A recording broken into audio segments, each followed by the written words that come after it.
মুখ্যমন্ত্রীর সভায় এসে নিজের কাছে থাকা ব্যাগ থেকে টাকা খোয়া গেল তৃণমূলের এক নেত্রীর। মঙ্গলবার কোচবিহার রাসমেলার মাঠে এলাকার অন্যান্যদের সাথে নিয়ে সভায় আসেন তহমিনা পারভিন নামে ঘুঘুমারি গ্রাম পঞ্চায়েতের টাপুরহাটের বাসিন্দা।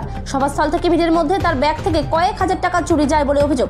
বিষয়টি বুঝতে পেরেই তহমিনা পুলিশ প্রশাসনকে জানালেও তারা কোনো রকম সহযোগিতা করেননি বলে অভিযোগ।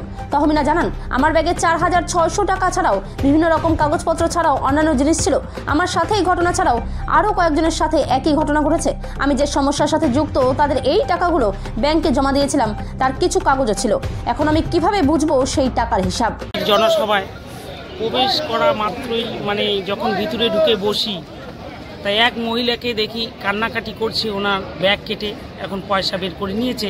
পরে আমার যে সভানেত্রী আছে, ওনার ব্যাগটা খোলা দেখে ওনার ব্যাগে মানি ব্যাগটাই নাই, বড় ব্যাগের ভিতরেই মানি ব্যাগটা ছিল।